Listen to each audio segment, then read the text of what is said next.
Back in March, when businesses began shutting down, the food service industry was amongst the hardest hit as restaurants all over were forced to go to carry-out only models. This affected thousands of employees who struggled to make ends meet, and many found themselves without a paycheck at all.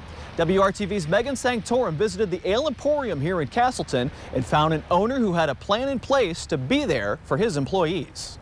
This is not what the inside of Ale Emporium on 86th and Allisonville usually looks like. Well, it is a little scary and nerve-wracking. But it will stay quiet for at least the next couple of weeks after Governor Holcomb ordered bars and restaurants to close their dining rooms. You really just don't know what to expect, how long it's going to last, what all is it going to entail, and really what are you going to do for the next couple of weeks. But those are things bartender Natalie Perkins will not have to worry about after learning the owner here will still be paying kitchen and salaried staff their normal wages and paying tipped employees their average weekly rate. We're all in this together, and we consider our employees part of our family.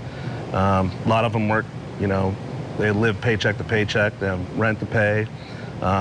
It's not their fault, and we're fortunate enough to be able to do it for them. He says he will also be providing staff and their families with one free meal per day.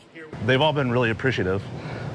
We just thought it was the right thing to do. Scott Bond says there are about 300 employees between the three locations, but he says he has the ability to do this for now and realizes his employees are what keeps his business running. We kind of treat everybody like their family, and again, without them, none of this would work. Providing a little bit of peace for employees during these uncertain times. They're not going to let anyone, go without. They're going to do everything they can. They always have, they always will. Working for you, Megan Sanctorum, WRTV. Now, in the opening weeks of the restaurant's shutdown, the curbside business was crazy here at Ale Emporium, with cars lined up by the dozens to pick up some of the best chicken wings in the area. Josh tells us that the carryout and curbside have continued doing well at this location, and there are others around the area. When we told manager Josh Williams how the owner's thoughtful acts toward employees in our original story struck a chord with viewers, Josh was not surprised. Their generosity has really encouraged everyone that works here to display that same kind of generosity in other places.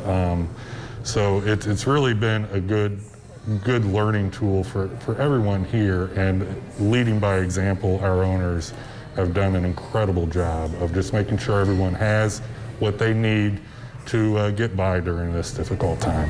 The folks at Ale Emporium say they are constantly tweaking their carryout plan so that they can keep up with what people want, especially as carryout becomes one of the primary models to keep business flowing in the winter months.